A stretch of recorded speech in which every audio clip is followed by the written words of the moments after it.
ಇವರು ಸ್ವಾರ್ಥಕ್ಕೋಸ್ಕರ ಮಹಾತ್ಮ ಗಾಂಧೀಜಿಯವರನ್ನ ಸರ್ದಾರ್ ವಲ್ಲಭಭಾಯಿ ಪಟೇಲ್ ಅವರನ್ನ ಮತ್ತೆ ಬಾಬಾ ಸಾಹೇಬ್ ಅಂಬೇಡ್ಕರ್ ಅವರನ್ನ ಓನ್ ಮಾಡ್ಕೊಳ್ಳಿಕ್ಕೆ ಶುರು ಮಾಡಿದ್ದಾರೆ. ಈಗ ಬಾಬಾ ಸಾಹೇಬ್ ಅಂಬೇಡ್ಕರ್ ಅವರು ಸಂವಿಧಾನದಲ್ಲಿ ಬಹಳ ಸ್ಪಷ್ಟವಾಗಿ ಹೇಳಿದ್ದಾರೆ, ಮತ್ತೆ ಅವರ ಬದುಕಿನಲ್ಲಿ ಕೂಡ ಹೇಳಿದ್ದಾರೆ, ನಾನು ಹಿಂದುವಾಗಿ ಹುಟ್ಟಿದೆ, ಅದು ನನ್ನ ಕೈಲಿರಲಿಲ್ಲ, ಆದರೆ ಹಿಂದುವಾಗಿ ಸಾಯಲಾರೆ ಅಂತ ಹೇಳಿದ್ದಾರೆ.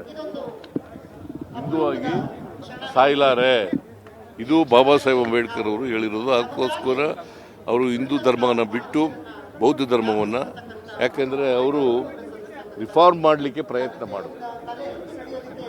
ರಿಫಾರ್ಮ್ ಆಗಲ್ಲ ಅಂತಕ್ಕಂಥದ್ದು ಅರಿವಾದ ಮೇಲೆ ಅವರಿಗೆ ಅವರು ಹಿಂದೂ ಧರ್ಮವನ್ನು ತ್ಯಜಿಸಿದರು.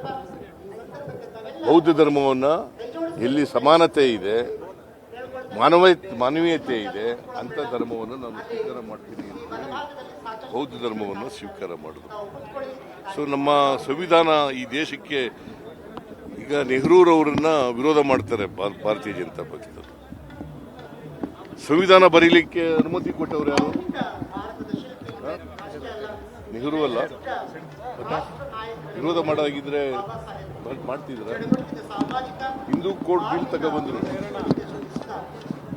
ಆಗ ನೆಹರೂರವರು ಅದನ್ನ ಪರವಾಗಿ ಇದ್ರು.